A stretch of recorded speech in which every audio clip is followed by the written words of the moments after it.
नमस्कार साथीहरू, स्वागत छ यहाँलाई मेरो युट्युब च्यानल महेश राज ओझामा। आजको भिडियोमा हामी कुरा गर्नेछौँ एकजना त्यस्ता महान क्रिकेट खेलाडी जसले सिङ्गो देशलाई नै विश्वसामु चिरपरिचित गराएका छन्। ती महान खेलाडी हुन् सन्दीप लामिछाने। उहाँको जन्मदेखि अहिलेसम्मको जीवनयात्रा प्रेरणादायी छ। आउनुहोस् सुरु गरौँ उनको प्रेरणादायी जीवनयात्रा। सन्दीप लामिछानेको जन्म विक्रम सम्वत 2057 साल साउन 18 गते स्याङ्जा जिल्लामा भएको थियो। सानै उमेरमा चितवन सरेपछि उनको बाल्यकाल त्यही बित्यो। बाल्यकालदेखि नै क्रिकेटमा गहिरो रुचि राख्ने उनी सधैँ बल र ब्याट लिएर साथीहरूसँग खेल्न जान्थे। सन्दीपको क्रिकेटप्रतिको सपना बिस्तारै ठुलो हुँदै गयो। उनी 11 वर्षको उमेरमा काठमाडौँ आएर यहाँको एकाडेमीमा प्रशिक्षण लिन थाले।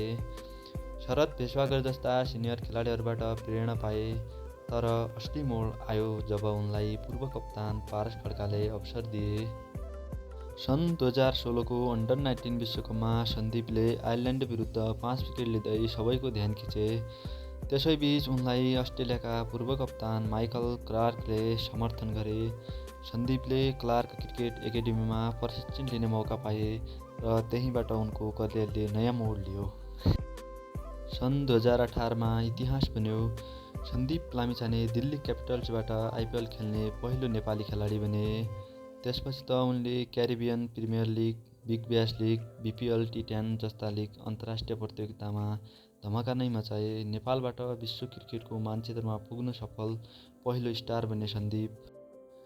उनको लेग स्पिनले धेरै दिग्गज ब्याट्सम्यानलाई घुँडा टेकाएको छ। 2020 मा त उनी आइसिसीको टी20 विश्व टिममा समेत परेका थिए। उनको गुगली, फ्लिपर र टाइट लाइनले उनलाई विशिष्ट स्पिनर बनाउँछ।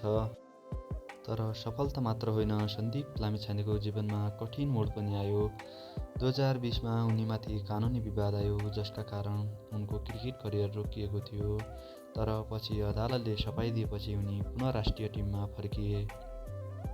उनले हालै खेलेका खेलहरूमा फेरि पुरानो लय देखाउन थालेका छन्। सन्दीप लामिछाने आज लाखौँ युवाका प्रेरणा छन्। उनले देखाएको मेहनत, आत्मविश्वास र देशप्रेम सबैका लागि उदाहरणीय छन्। नेपाल जस्तो सानो देश विश्वमा नाम कमाउन सकिन्छ भन्ने विश्वास उनले स्थापित गरेका छन्। यो त थियो सन्दीप लामिछानेको जीवन कथा, सङ्घर्ष, सफलता र साहसको कथा। यदि तपाईँलाई यो भिडियो मन पर्यो भने कृपया लाइक, सेयर, सब्सक्राइब गर्न नबिर्सनुहोला। अर्को भिडियोमा फेरि भेटौँला। जय नेपाल।